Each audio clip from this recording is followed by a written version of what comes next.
Hello dear fans, friends and subscribers.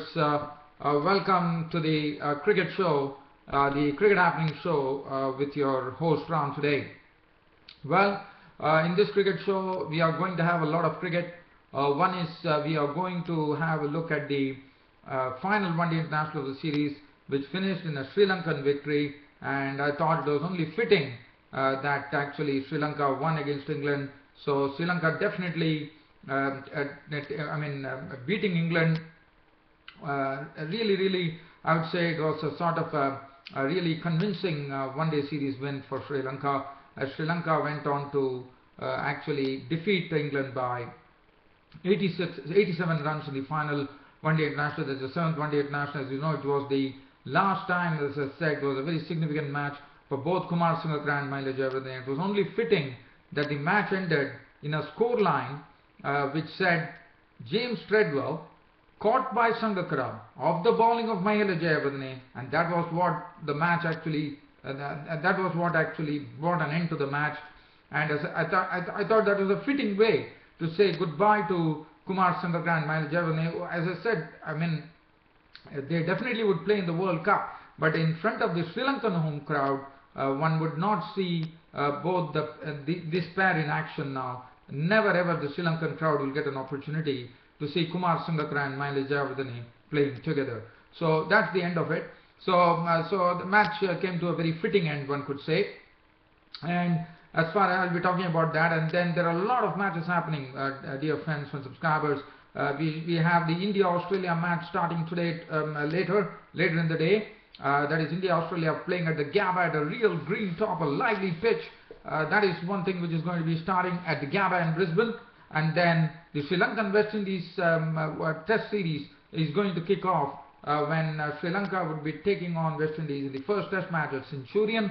And then we also have Pakistan and New Zealand playing their their fourth one-day international match in Abu Dhabi. But well, I'm going to start off from the match between England and Sri Lanka. Just talking about this particular game, it all started with Sri Lanka actually winning the toss and deciding to bat first. Well, Sri Lanka batted first, and I wouldn't be able to do probably a big cricket report because I have to cover a lot of things. So Sri Lanka actually batted first, and it started off with Mahela Jayawardene, as I said, who was playing the last time in front of the home crowd in a one-day international along with Sangakkara, walked in, but Jayawardene was immediately into business. In fact, the very first delivery, he actually put it for 4, and he was really scoring at a very good pace.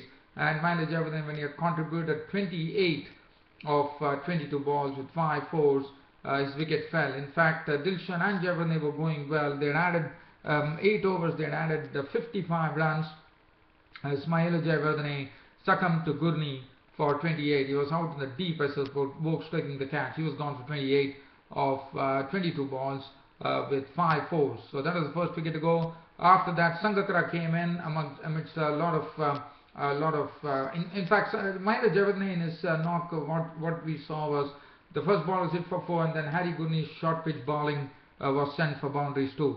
Kumar Sangakkara, well, he took his time at the crease. He decided to play in a very calm manner along with Dilshan. Dilshan was looking pretty good. He was really a sort of a real solidifier in the Sri Lankan innings as he went on to make his 18th one-day century. And what a century that was. It was really a very mature knock from Dilshan, who went on to score 101 of 124 balls with 9 fours and 1 6. Kumar Sangakkara, well, he definitely played some good strokes, hit some good boundaries, but then he actually was caught at the mid-wicket region when he went forward to Moeen Ali, and Treadwell took the catch. He was gone for 33, and as I said, that was the final time when the Sri Lankan crowd would have seen this pair of Mahela Jayawardene and Sangakkara in action. As you know, Jayawardene would be retiring after it's a complete retirement for Mahela Jayawardene after the World Cup 2015. As far as Sangakkara is concerned, well, he would be hanging around in test matches, I reckon. But Kumar Sangakkara definitely wouldn't be playing any one-day internationals after the World Cup. So after that, Angelo Matthews came in, Angelo Matthews contributed 20 of 27 balls with 1 4, and then they had and after that, that was the time when Dilshan, after scoring 101, was a victim of the bowling of Jordan for 101 of 124 balls with 9 4s and 1 6, and the score read 236 at that time. But definitely Chandimal was there. Chandimal, as you know, he's not in any great form. But today, what Chandimal and Pereira did, they went on to a superb partnership. In fact, they started caning the English bowling to all parts of the ground when racing. I think it was a 63-run partnership, which came in pretty quick time, especially considering that Thisara Pereira was at the other end, the smasher, and he really smashed the English bowling to real smithereens as he really got going and actually hit the fastest 50 for Sri Lanka in ODI, second fastest 50, and the record is being held by the former great Sanit Jayasuriya, as we all know. So Thisara Pereira went on to make 54 in that partnership of just 26 deliveries with 7 4s and 1 6, and Chandimal was sort of a very refreshing thing for Sri Lanka, I'm sure, especially considering the World Cup 2015 is coming up. Chandimal has been really struggling, really came up good here. He delivered the goods by giving company to Pereira and contributing an unbeaten 55 of 50 deliveries, 2 4s and 1 6, and he saw to it that Sri Lanka breached the 300 mark as they finished at 302 for 6 of their 50 overs. Chris Woakes, 9 overs, no maiden, none for 71 was costly. Harry Gurney, 9 overs, 1 for 60. It was all about the spinners. Moeen Ali bowled beautifully. In fact, there was a phase of play when Moeen Ali really tied up the Sri Lankan batsman in knots, and he did that to a nicety, and he got good support from James Treadwell at the other end. 7 overs, no maiden, none for 50. Joe Root bowled 5 overs for 22. 10 overs, no maiden, 255 for Jordan. Jordan bowled a very good last over where he picked up 2 wickets and really kept the final over, the 50th over that he bowled to a real minimum there. Probably 2 or 3 runs only came off that over. So that was pretty good bowling by Jordan at the death. And Jordan has definitely mentioned that he wants to be a very good death bowler in World Cup 2015. So he's probably showing signs of that. And but the score was a very good score. As I said, the pitch was very good, too easy to bat on, and the Sri Lankans racked up a score of 302 for 6 of their 50 overs. England batting, well, once again, what was interesting to see was Angelo Matthews decided that he's not going to give the new cherry to his pace bowlers. Instead, he's going to toss it down to the spinners. So Tilagatne Dilshan and Dilruwan Pereira were given the bowling. In fact, Dilruwan Pereira was the one who actually opened the attack for Sri Lanka, and also Dilshan was the other one who was bowling the second over. And in the very second over, Dilshan had Moeen Ali caught of the very first ball that he bowled to Moeen Ali, and Moeen Ali is someone who was already in this series we have seen that he has definitely succumbed to Dilshan, as Moeen Ali trying to hit Dilshan, actually trying to cut a delivery from Dilshan, had his stumps gone. He was gone for a duck, so that was not a good start for England, considering that they were chasing 303 for victory. After that, Alistair Cooks and Alex Hales over the crease, but Dilshan dismissed Alex Hales also very cheaply. He was gone for 7, which made the score 28 for 2 in the 8th over. Alistair Cook was really struggling. In fact, he was not really comfortable at the crease at all. He was missing. He was playing and missing, and he was really struggling at in that space there. And then finally, Lakmal was the one who actually got the wicket of Alistair Cook, as he was caught by Jayawardene of the bowling of Lakmal for 32 of 49, dealt with 3 4s and 1 6.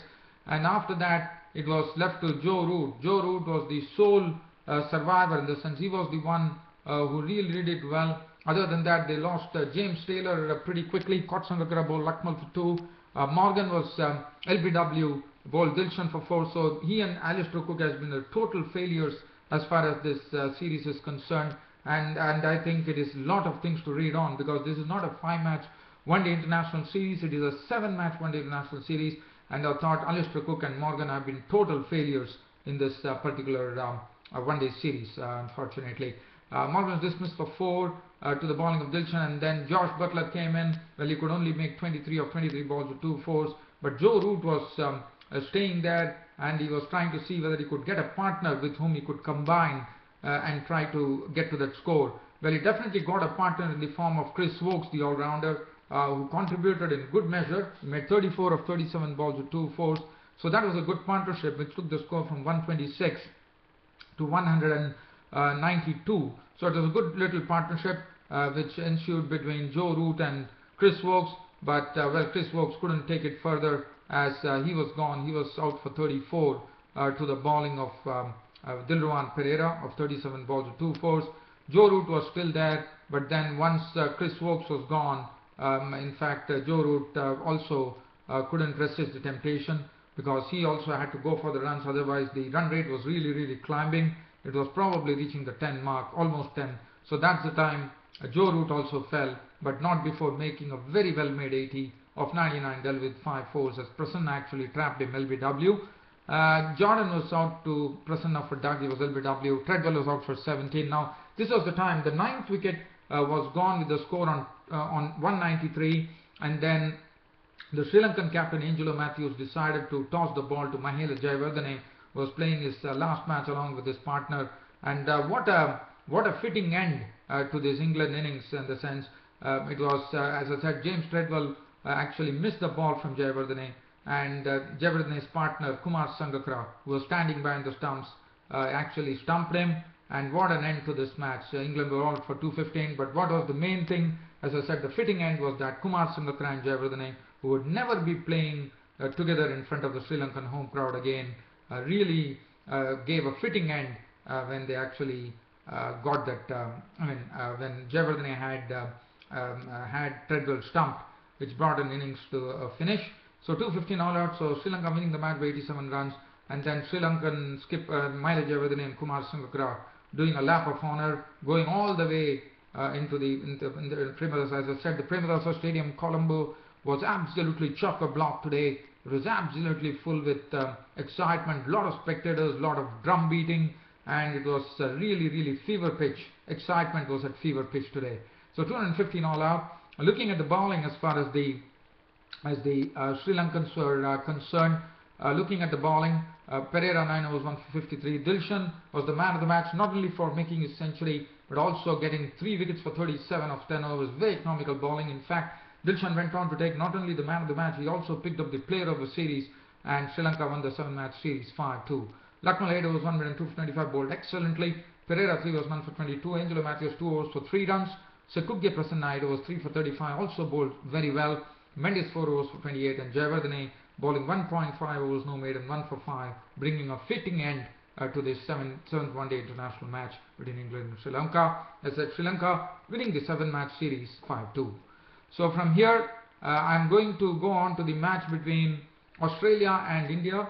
Now, the reason that I'm telling this is because India and Australia, as you know, Australia won the first Test match, as we all know, and that was played at the Adelaide Oval. And the second match is going to be played at the Gabba in Brisbane. There's a lot of excitement, and for Australia, that is something they would be looking forward to, because this is something, it's like this is a real type of Australian pitch where it is having a greenish tinge, and one knows when I talk about a greenish tinge in cricket what I mean. It's saying that the pace bowlers are the one who would be pretty interested, and the pace bowlers are the one who are going to rule the roost. Now, but Australia, looking at the team composition, I was a bit surprised that Ryan Harris has been injured, so he has been dropped. So Mitchell Starc came into his place. Peter Siddle has been dropped. Now, Peter Siddle, for me, yes, he has not done well against Pakistan and this, but you know, when the team is winning, normally the team tries to retain the winning combination. So I was a bit surprised that Peter Siddle was dropped out of the team, and in his place has come the exciting Josh Hazlewood, the youngster, the 23-year-old Josh Hazlewood. And Josh Hazlewood, just for my dear friend subscribers, let me tell you, he has been he has been a javelin champion. He has done his shot put, so one knows, and one knows that he can really surprise you with his pace. He has a very good bouncer. He can get the ball to rise from awkward height, and Josh Hazlewood is tall too, and he's a man who is really on the go. So Josh Hazlewood, I think his throwing arm would also be something which would be pretty powerful, because he has participated in javelin, shot put, and discus throw. So one could know how strong a strong guy Josh Hazlewood is. So I wouldn't be surprised when Josh Hazlewood in his batting also he could strike some big sixes with his power that he generates from his arms. Well, so Josh Hazlewood was the one who was preferred. So as I said, I was a bit surprised that Petersfield was dropped. I would have probably thought that with a winning combination, normally the teams whenever they win they retain a winning combination. So I was a bit surprised to see that Petersfield is also a pace bowler, and I thought a greenish tinge pitch is something that Petersfield will also like, and I'm sure he could also perform well. Anyways, but the Australian selectors thought that Josh Hazlewood is the right man, and they went for him. And well, we have a new beginning for Stephen Smith, who is the new captain of the Australian team, who is going to be captaining Australia for the first time. And for India, as you know, Virat Kohli won't be the captain. Mahendra Singh Dhoni is back into the team, so that is going to definitely strengthen the Indian team. And Mahendra Singh Dhoni will be going along with Steve Smith to actually toss the coin. It will be interesting to see who wins the toss. The Gabba in Brisbane is set a greenish pitch, so Australians would be the ones who would be more favorites because they have lots of pace in their lineup. But for India, I wouldn't say that probably barring Varun Arun, I wouldn't say there's a lot of pace, but I thought Australia are looking pretty well set, and especially considering that they already won the first test match of the series, they would be raring to go. Well, other than that, for India, Karan Sharma, who played, as I said, I was not really happy that Karan Sharma played in the first test match, and I'm very glad to see that Ravichandran Ashwin would be back. So Ravichandran Ashwin, the experienced player, would be actually taking the place of Karan Sharma. So that are the changes that would be coming up. But I think it is going to be a real test for the Indian batsmen against the likes of the Australian pacemen, which consists of Mitchell Johnson, Mitchell Starc, Josh Hazlewood, and Mitchell Marsh. And for India, it would be Varun Arun, Ishant Sharma, and Mohammad Shami. So that will be very interesting to see. As I said, there will be lots of pace, there will be lots of bounce. It will be very interesting to see how both the teams go. And especially India. As I said, for Australia, that is something common. They have been born and bred on fast pitches. But Mahendra Singh Dhoni has hinted that don't forget that India has had some good victories on even pacey and bouncy pitches like the WACA in Perth and at the Bullring, that is at the Wanderers in Johannesburg in South Africa. Well, so from here, I'm just going to do a brief peek here of the South Africa West Indies Test Series, which is going to be starting.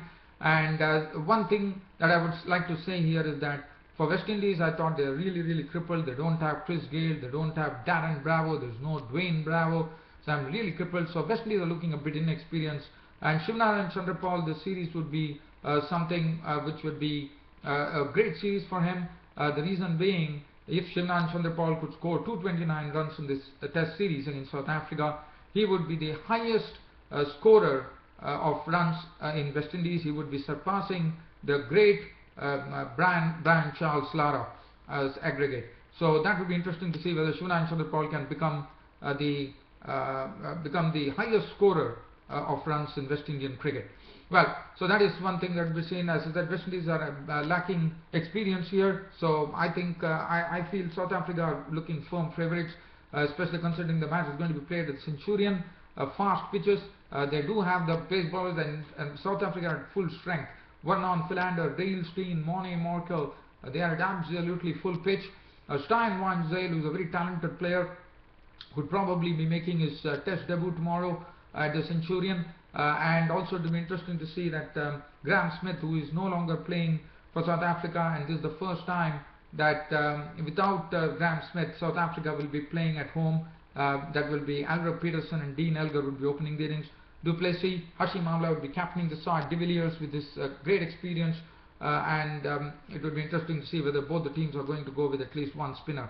As far as West Indies are concerned, Craig Braithwaite is a very compact batsman. Devon Smith is also good. As I said, there are a lot of looks pretty inexperienced, barring Marlon Samuels, Shivnarine Chanderpaul. Dinesh Ramlin, the captain, is a very active cricketer, and of late he has really shown that he can take up responsibility. And the pace bowling will be in the hands of Jerome Taylor, who's looked pretty sharp, I would say. And then Sheldon Cottrell, of whom much has been said, that because he's a left-arm pace bowler, and that's something that is pretty rare for West Indies. So Sheldon Cottrell is someone that they are banking upon to get some wickets here. And then Kemar Roach, who is an experienced bloke, and that will be pretty interesting to watch. and probably it would be interesting to see whether West Indies go with 4 pace bowlers, including Shannon Gabriel, or whether they're going to go with the experience of Suleiman Ben, the left-arm spinner.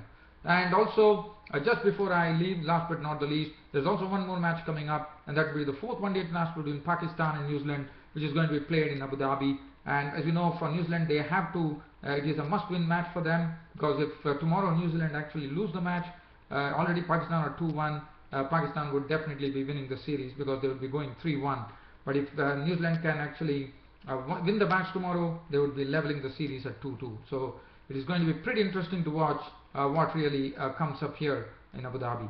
Well, dear fans and subscribers, on this note, I think it's time for me to wind up the Cricket Happenings show as usual. Thanks for your company and thanks for watching Cricket Happenings. Your host Ram will be there to recount all those cricket happenings that would be happening in all those test matches and one-day internationals. Until then, it's goodbye from your host Ram for the day. Thank you.